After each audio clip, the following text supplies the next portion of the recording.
The utility bill was due on Friday. She knew this because she had been the one paying it for 8 months. She knew every bill, every date, every account number, every password. What she didn't know was that her son would come home to a house with no electricity, no running water, and no internet connection, while she sat 300 miles away with her phone turned off. But that's exactly what happened. Welcome back. My name is Marcus, and I tell stories about the moments when kindness finally has a breaking point. Today's story takes place in Atlanta, Georgia, and it's about a woman who learned that sometimes the most loving decision you can make as a parent is to stop being your child's safety net. If this resonates with you, please like and subscribe. There are more stories like this coming. So let me take you back to the beginning. Her name was Diane, and she lived in one of those beautiful Buckhead homes that sit quiet and elegant behind old oak trees. Her late husband Richard had been an investment banker. Diane had spent her marriage raising their son, managing a household, and keeping his career running smoothly. When Richard died 12 years ago, he left Diane something unexpected. Not just money, but the understanding that she had earned the right to live however she wanted. She had invested carefully. She had built a life that was entirely her own. And for the first time in her adult life, Diane was beginning to paint. She was learning to garden. She was planning trips. She was, for the first time in 48 years, becoming herself. Then her son called. His name was Michael. He was 32. He had a good job, a wife named Catherine, and a problem. They were saving for a down payment, but apartment prices were skyrocketing. Could he and Catherine stay with her for a few months? Could they move in, save aggressively, and then move out into their own place? Diane said yes immediately. She said yes because he was her son. She said yes because that's what mothers do. She said yes because she did not yet understand that saying yes to someone you love can slowly transform you into someone you don't recognize. I want you to imagine something for a moment. Imagine you are 61 years old. Imagine you have waited your entire adult life to be alone in your own home, to eat what you want, to paint at midnight if you feel like it, to silence your phone without guilt. Now imagine someone else moves in, and then imagine they never leave. Not really. Not emotionally. The first month was genuinely pleasant. Michael helped with groceries. Catherine complimented Diane's cooking. They talked about their timeline. 3 months, maybe 4. By month 5, Diane had stopped asking about apartments. By month 6, she had stopped hinting. By month 7, she had started noticing things. Small things. Catherine would leave her expensive clothes in piles near the laundry room, silk blouses, designer jeans, expecting them to return clean and folded. Michael would invite his friends over without asking. Catherine would open bottles of wine from Diane's carefully curated collection and take them to dinner parties, telling people she had selected them. Diane said nothing. She cooked dinner. She washed dishes. She became, without noticing it happening, invisible in her own home. I think there's something important to say here, and I want to be honest with you. Diane was not a weak woman. She was not a pushover. She was a woman who had been taught, through an entire lifetime of cultural messaging, that a mother's role is to sacrifice. That love means surrender. That boundaries are selfish. That's a lie, but it's a very convincing lie, and Diane believed it. By month 8, Catherine had started treating the pantry like a personal supermarket. Diane had spent thousands of dollars building that pantry exactly the way she wanted it. Specialty olive oils, aged balsamic vinegars, imported cheeses, fine wines. The small luxuries that made cooking feel like art instead of obligation. Catherine would borrow bottles of wine and forget to replace them. She would take expensive ingredients to dinner parties and tell people she had purchased them herself. One afternoon, Diane found Catherine had taken 3 bottles of 1,995 Bordeaux wine. Diane had been saving for a specific occasion that now would never come. Diane said nothing. She simply smiled and made a note. 8 months. 8 months of watching someone consume your life and call it family. Then came the dinner that changed everything. It was a Wednesday. Diane had spent the afternoon preparing a roast. She had marinated it. She had timed everything perfectly. She had set the table with cloth napkins. She had made this meal with intention and care. When Catherine tasted it, she wrinkled her nose. "Too dry," she announced. Diane, who had spent 4 hours on this meal, who had done this 800 times before, simply nodded and offered a suggestion. Perhaps Catherine would like to cook dinner tomorrow. That was all it took. Michael set down his fork. His face flushed. He leaned back in his chair and said the words that would become the catalyst for everything that followed. Maybe you should get a job and stop being a burden. The silence that followed was profound. Diane set down her own fork. She looked at her son, this man she had raised, educated, supported, and something inside her shifted. It was not a dramatic shift. It was not a moment of rage. It was something quieter and more powerful. Clarity. She began to laugh. Not a nervous laugh. Not a fake laugh. A deep, genuine laugh that filled the dining room and echoed off the walls of the home she had paid for, cleaned, maintained, and decorated with love. Michael stared at her. What's so funny? Diane wiped her eye and leaned back. Oh, sweetheart, she said softly. You really have no idea, do you? What she meant was, you have no idea that I have spent 8 months paying for every utility in this house. You have no idea that I have washed your clothes, cooked your meals, paid Catherine's car insurance, and replaced the wine she has taken. You have no idea that your wife has opened bottles worth more than your weekly salary and served them to people who aren't family. You have no idea that I am 61 years old and I have already spent my entire life being a mother, and I was finally about to spend the remaining years being myself. But she didn't say any of that. Instead, she picked up her plate. You have 30 days to move out. Michael blinked. I'm sorry? Diane's voice remained calm. 30 days. Find an apartment. Find a house. Stay with friends. That part is no longer my responsibility. Catherine set down her wineglass. Where exactly are we supposed to go? Diane smiled pleasantly. That sounds like a perfect problem for 2 capable adults to solve. Michael pushed his chair backward and stood. You're serious? Completely. Michael's expression changed. You're kicking your own son out because I made one comment? Diane stood as well. No, she said. I'm asking you to leave because of 8 months of disrespect. 8 months of being treated like your personal chef, housekeeper, accountant, and emotional support system. You stay here. There's a difference between living somewhere and belonging somewhere. And you have stopped belonging here. She carried her plate to the kitchen. Behind her, Michael called out, Mom, stop acting crazy. She paused at the doorway but did not turn around. Then she said quietly, The crazy part, Michael, is that I allowed this to continue for 8 months. With that, Diane disappeared into the kitchen. I need to pause here and say something I feel strongly about. What Diane did that night was not mean. It was not excessive. It was not punitive. It was something far more radical. It was a woman refusing to drown to keep other people afloat. And yes, part of me understands the instinct to soften this. Part of me wants to say she could have been gentler. But I've learned something watching stories like this unfold again and again. Gentleness is not the only form of love. Sometimes love looks like a closed door. The following morning, Diane woke before sunrise. She made herself 1 cup of expensive coffee, the kind she had always bought but rarely drank because there was usually someone else to feed first. She carried it out to the garden and sat beneath the old magnolia tree. At 7:30, Catherine appeared at the patio door. Diane, where's breakfast? Michael has to leave for work soon. Diane did not look up from her coffee. The kitchen is right behind you, she said. Catherine stared at her. Michael came outside a few minutes later holding his phone. The Wi-Fi isn't working.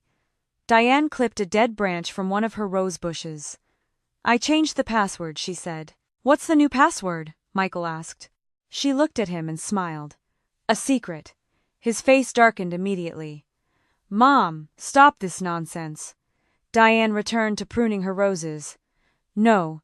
And in that moment, Michael understood something for the first time. His mother was not asking for his approval anymore. She was taking her life back. He stood in the garden staring at her as if he were waiting for the moment she would laugh and tell him it was a joke. That moment never came. Eventually, he went inside, but the Wi-Fi remained off. By Wednesday, Michael and Catherine were beginning to understand that Diane had not been bluffing. The laundry situation unfolded first. Catherine had left piles of expensive clothing scattered across the hallway, silk blouses, cashmere sweaters, designer dresses. She had done this every day for 8 months, expecting those items to be washed, dried, folded, and returned. Diane picked up the pile. Catherine would have felt satisfaction for approximately 10 seconds. Then Diane carried everything upstairs, opened the guest bedroom door, and dropped every item directly onto Catherine's side of the floor. Problem solved. The real confrontation came that evening. Diane was sitting peacefully in her kitchen, reading a novel and drinking herbal tea, when Michael and Catherine arrived home. They barely acknowledged her. Michael walked directly to the walk-in pantry. He grabbed the handle. Nothing happened. He pulled harder. Still nothing. Mom? Diane turned a page. Yes, the pantry door is now locked. Michael rattled the handle. Why? Diane slowly lowered her book.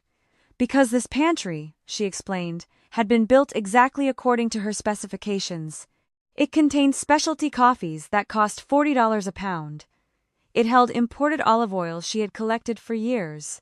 It contained aged balsamic vinegars, fine wines, gourmet chocolate, and ingredients that represented not just money but personal taste, careful curation, and the small luxuries that made her life feel intentional. Catherine had treated it like her personal supermarket for 8 months. That was over. My groceries are locked inside, Catherine said flatly. There are 2 refrigerator shelves for both of you, Diane replied, without looking up. Catherine's voice rose. You can't lock food away from us. Yes, Diane said simply. I can. Michael crossed his arms. We live here too. No, Diane said. You are staying here temporarily. There's a difference. His expression hardened. You're being petty. Perhaps. Diane stood and carried her tea toward the sink. But here's what I find interesting.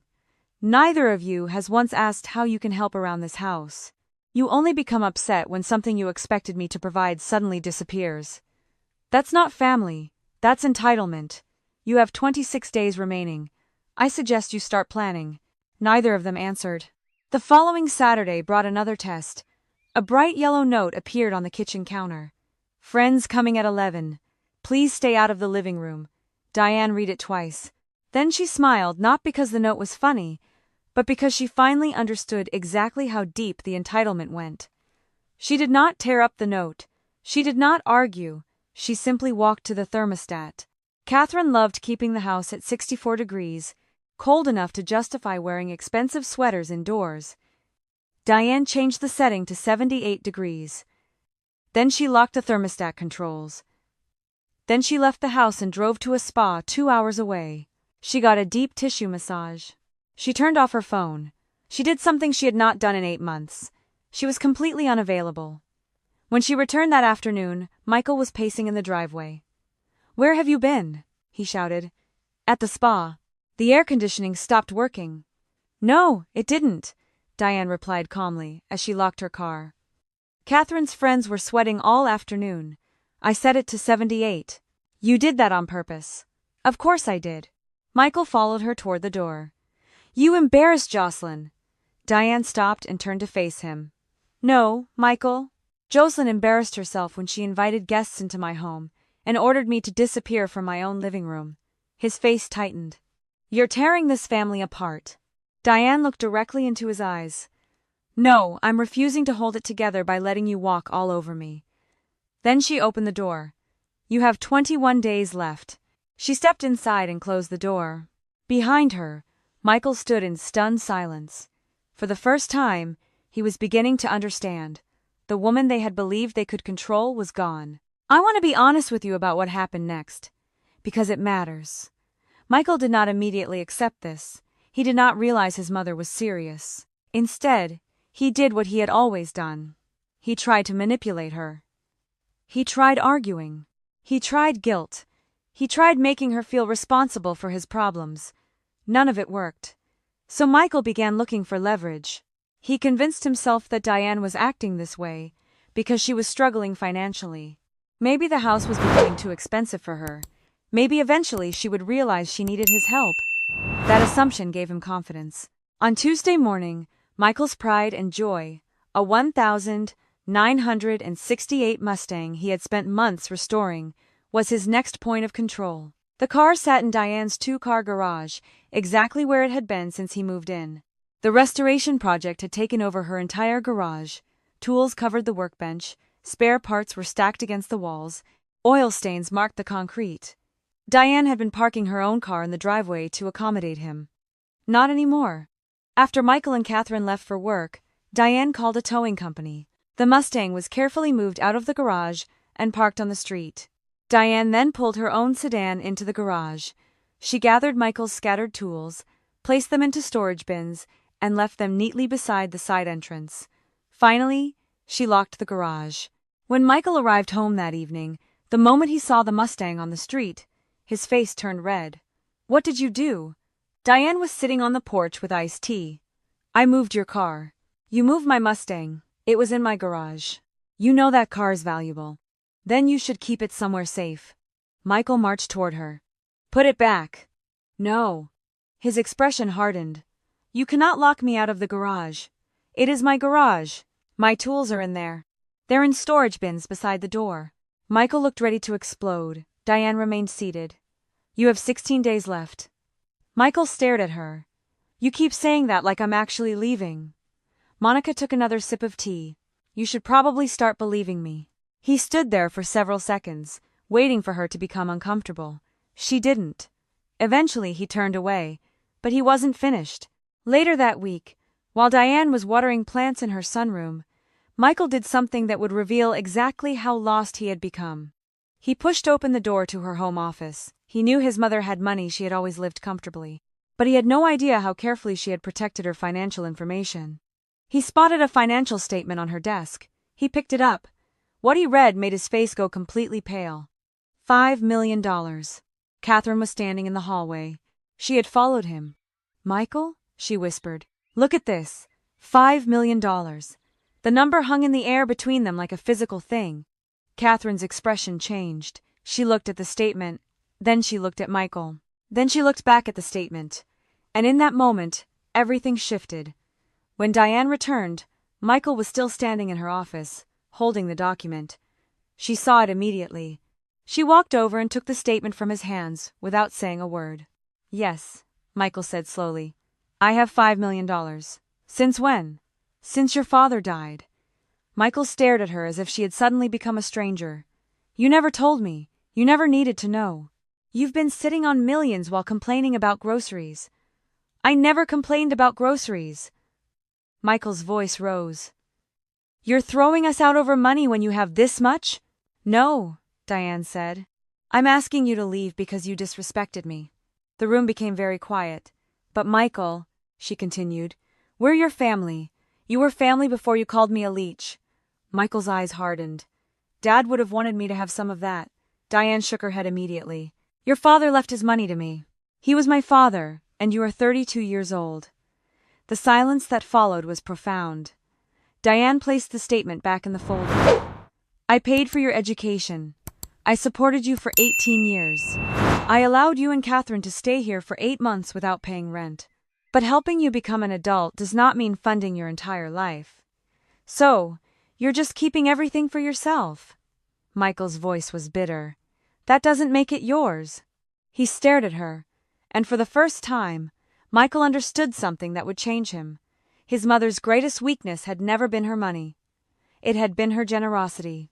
And now that generosity had a boundary, Michael stormed out, but the discovery changed Catherine completely. The next evening, she entered the kitchen wearing a smile Diane had never seen before. "Diane," she said sweetly. Diane continued preparing dinner for herself. "That can be dangerous," Diane replied dryly. Catherine ignored the comment. "Michael told me about the money." Diane said nothing. "You know," Catherine continued, "we could actually solve everything." Diane finally looked up. "How?" Catherine smiled. "You could sell us the house." Diane slowly put down her knife. "I'm sorry. Think about it. You have plenty of money. Michael and I could buy this place from you, or you could give it to us as an early inheritance." Catherine's smile widened. "You could remodel the basement and live down there. We'd take care of the rest." Diane stared at her for several seconds. She couldn't believe what she was hearing. And then she smiled. Not because Catherine had said something funny, because Diane finally knew exactly how far the entitlement had gone. "Jocelyn," she said quietly, "you have 10 days to leave my house." Catherine's smile disappeared. "What? 10 days? You can't be serious." Oh, I am. Diane picked up her knife and returned to preparing dinner. You should start packing. Catherine stood frozen in the kitchen for a moment.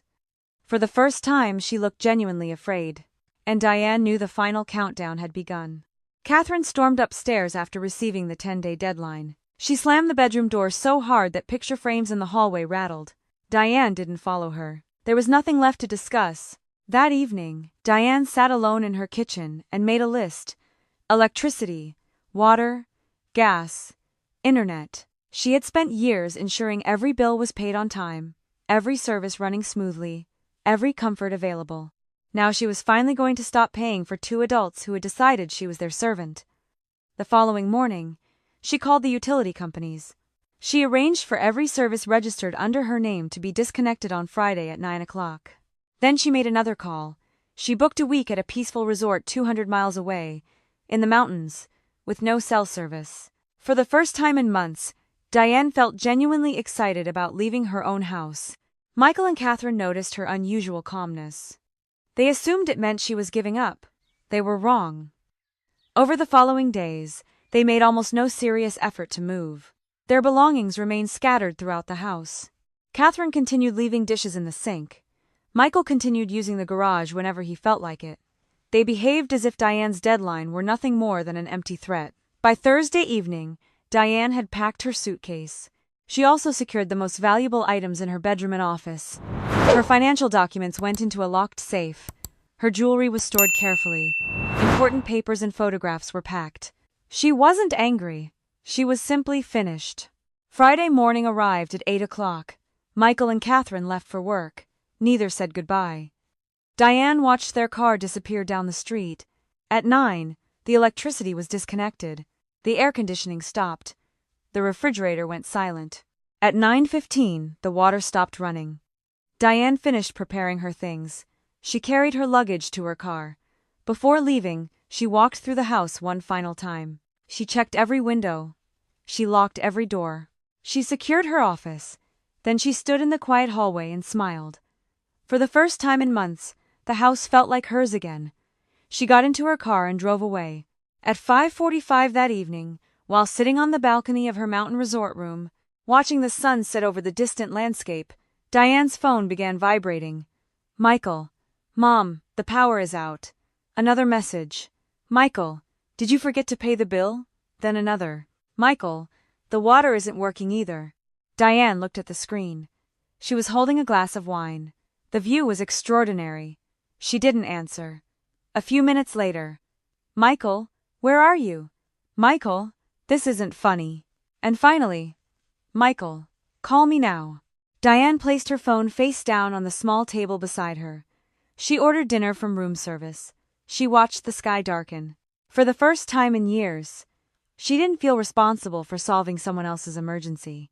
Back at the house, Michael and Catherine were discovering what Diane's support had actually been worth. Without electricity, the temperature inside became uncomfortable. Without running water, simple tasks became impossible. Without internet, Michael couldn't work from home. And without access to Diane's locked pantry, their food options were severely limited. Catherine completely lost her composure. This is insane, she shouted. Michael paced through the darkening house. She has to turn everything back on. Call her again. I already did. Then keep calling. Michael tried again and again. No answer.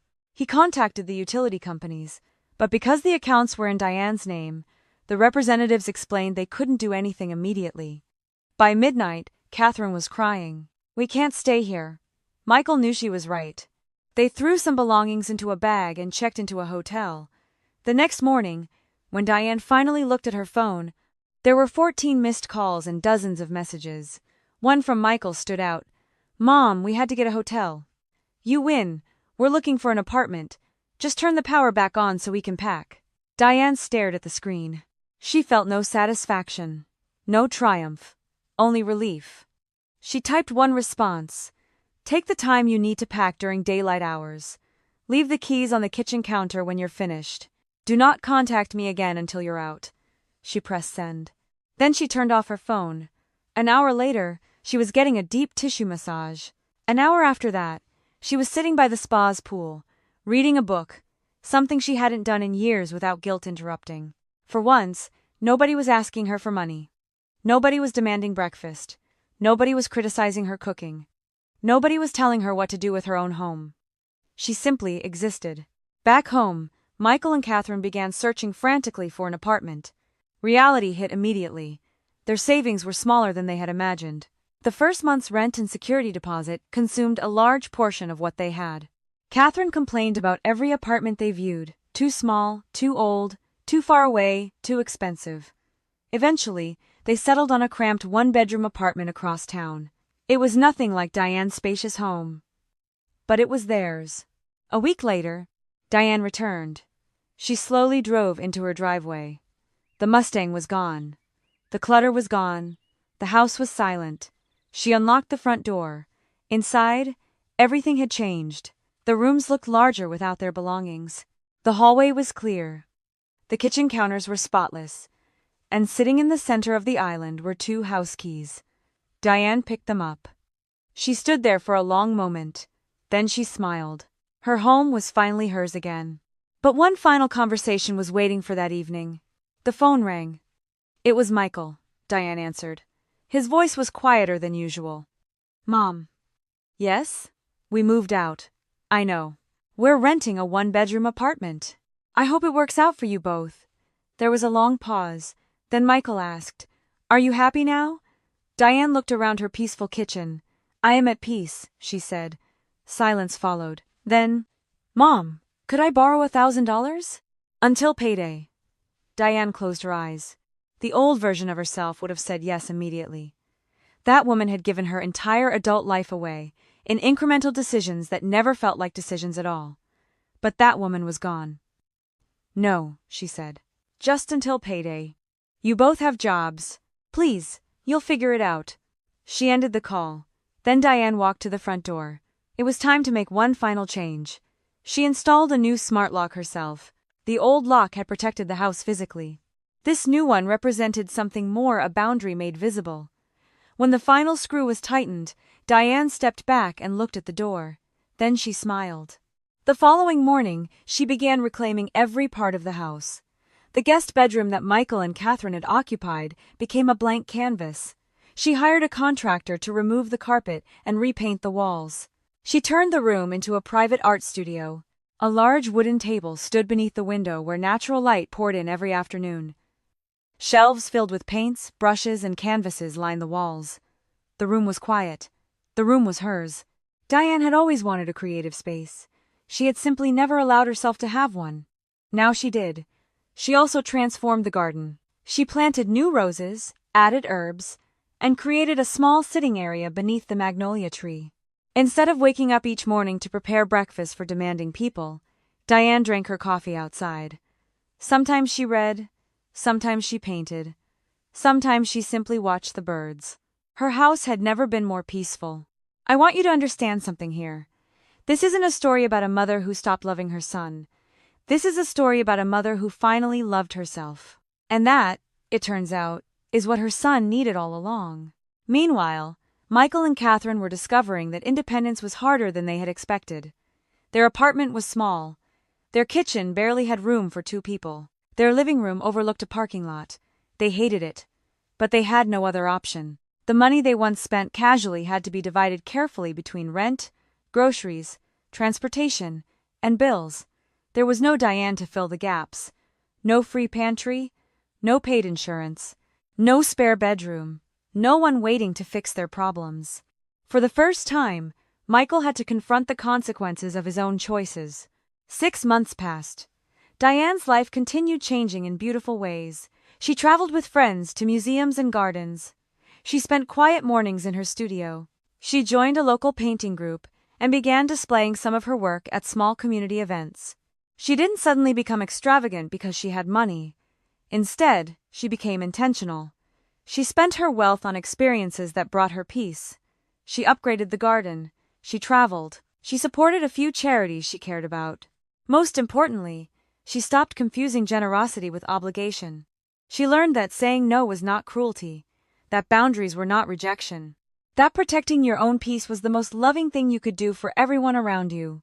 because people cannot grow in the comfort of endless rescue. Then, one spring afternoon, someone knocked on her front door. Diane looked through the window. Michael stood on the porch.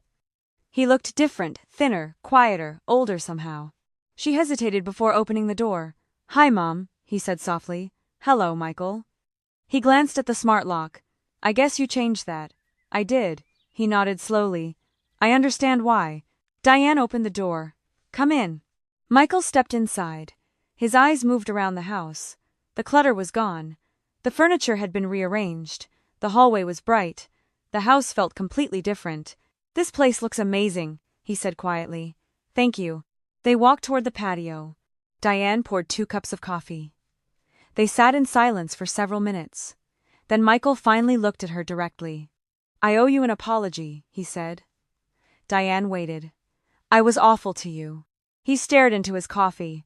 "I treated your house like it belonged to me. I treated you like you were supposed to take care of everything. And what I said at dinner?"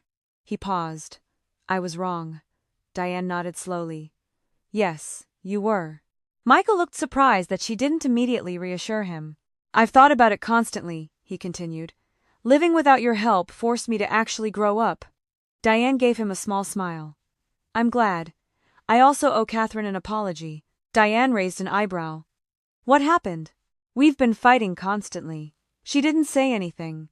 Turns out marriage is very different when neither person has a comfortable home to hide in. Diane almost laughed. She sipped her coffee instead. Michael looked around slowly. "Do you ever regret making us leave?" Diane met his eyes. "No. I don't regret the decision. But I never stopped loving you." His eyes became slightly watery. "I know." And for the first time since the argument 6 months earlier, Diane saw the son she remembered. Not the angry adult who believed he deserved endless rescue. Not the man who had called her a burden. Just her son. But Diane also knew something important. Something that would shape how this conversation ended. Forgiveness did not mean reopening the door to the old arrangement. She could love Michael without rescuing him. She could accept his apology without giving him money. She could welcome him for coffee without giving him a key. Michael stood after another quiet conversation. "Thanks for letting me come over." "You're welcome." He walked toward the door. Before stepping outside, he turned around. "I really am sorry, Mom." Diane nodded. "I believe you." He smiled faintly. Then he stepped outside. Diane closed the door behind him. She wasn't angry. She wasn't bitter. She wasn't triumphant. She was simply free. And as she returned to her studio, Diane realized that the hardest lesson of her life had also become the most valuable. Sometimes loving your children means giving them everything. And sometimes loving them means finally giving them nothing. Sometimes it means saying no not once, but over and over again, until they finally believe you. After Michael left, Diane remained by the front door for a while. She could still hear his footsteps fading down the walkway. 6 months earlier, she would have opened that door wider. She would have asked whether he needed money. She would have offered him the guest room. She might even have suggested that he and Catherine move back in, convincing herself that a good mother always keeps a place for her child. But that Diane was gone. This Diane understood something different. That loving someone does not mean disappearing yourself in service to them. That being a mother does not mean being a doormat. That sometimes the most generous thing you can do is say enough. Diane walked back into her house. The afternoon sunlight filled the hallway, casting warm shadows across the walls. She smiled. This was her home, not Michael's, not Catherine's, hers for the first time in years. Every room reflected the life she actually wanted. The kitchen was quiet. The pantry was organized and locked. The garage held her car, not his project. The former guest's bedroom had become her painting studio, and the garden outside had become her favorite place in the entire world. Diane walked into the studio and stood before a blank canvas. She picked up her brush. For years, she had postponed the things she wanted because someone else always needed something from her. She had postponed traveling. She had postponed painting. She had postponed quiet mornings. She had postponed enjoying the money her husband had left her. She had postponed becoming herself. She had spent years believing that sacrifice was the highest form of motherhood. Now she understood something completely different. Sacrifice had its place, but so did boundaries. A mother could provide her children with opportunities without providing them with an excuse to remain irresponsible. She could forgive without forgetting. She could love without surrendering her dignity. And she could say no without becoming cruel. Diane dipped her brush into the paint. Then she began. The first strokes were uncertain. Soon they became confident. Outside, birds moved between the rose bushes. The afternoon breeze stirred the curtains. Her phone rested silently on the table. No urgent messages. No angry demands. No complaints about dinner. No requests for money. Just silence. Beautiful, peaceful silence. That evening, Diane prepared herself a simple dinner. She sat at the same dining table where everything had started. She remembered Michael's angry face. She remembered Catherine's smirk. She remembered the words that had finally forced her to see the truth. For a moment, she wondered whether she should have handled things differently. Then she shook her head. Perhaps she could have been more patient. Perhaps she could have spoken sooner. But she knew the ending would have remained the same. Some lessons could not be taught through conversation. Some people only understood boundaries after they experienced consequences. Michael had needed to stand on his own, and Diane had needed to learn that she was allowed to stand on her own too. Her phone buzzed. A message from Michael. "Love you, Mom. Thank you for making me grow up." Diane read it twice. Then she smiled. She typed a short reply. "Love you too. Take care of yourself." She put the phone away. That was enough. There would be no money transfer. No emergency rescue. No invitation to return. Just love. Healthy love. The kind that allowed both people to move forward separately but connected. Weeks later, Diane hosted a small gathering for several friends. They sat in the garden beneath the evening sky. Someone complimented the roses. Another friend admired the paintings displayed through the open studio doors. Diane looked around and realized how much her life had changed. Not because she had become richer, she had always been wealthy. Not because she had defeated Michael, she never wanted to defeat her son. She had simply stopped abandoning herself. That was the victory. That was everything. Later that night, after everyone had gone home, Diane walked through the quiet house. She turned off the lights one by one. At the front door, she paused, her hand resting on the smart lock. She remembered the old version of herself. The woman who had spent years believing that keeping everyone happy was the same as keeping everyone together. She finally understood that it wasn't. Peace could not exist where resentment was constantly being fed. Love could not survive indefinitely without respect. And family could not mean that one person sacrificed everything while everyone else took. Diane locked the door. Then she walked upstairs. The house was quiet. Her life was quiet. And for once, she didn't fear that quiet. She welcomed it. The next morning, Diane woke before sunrise. She made herself a cup of coffee and carried it into the garden. The roses were beginning to bloom. She sat beneath the old magnolia tree and watched the morning's light spread across the yard. Her husband was gone. Her son had grown up finally. Her house had changed. And Diane had changed with it. She had spent years believing her life was supposed to revolve around everyone else's needs and timelines. Now she understood that her life belonged to her too. She took a slow sip of coffee. Then she smiled. There was no anger left. No guilt. No fear. Only gratitude. Diane had not lost her family. She had simply stopped losing herself to keep it together. Before I let you go, I want to ask you something. Comment down below. The number 1. If you think Diane handled this situation perfectly and her son deserved every consequence. Comment 2. If you think she was a little harsh but ultimately right. Or comment 3. If you think she should have given them more time and more chances. I genuinely want to know where you stand on this. Also, I'm curious, where are you watching from? What time is it where you are? Drop a comment. And finally, have you ever been in a situation where you had to choose between your own peace and someone else's comfort? Have you ever had to say no to someone you love? I'd love to hear your story. If you found yourself in Diane's shoes, or if this story reminded you of a relationship you're navigating right now, please like this video and subscribe. There are more stories coming, stories about families, about boundaries, about the quiet strength it takes to reclaim your own life. I'm Marcus, and I'll see you in the next one.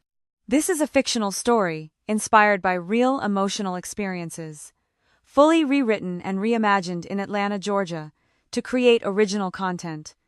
Any resemblance to real people or events is coincidental.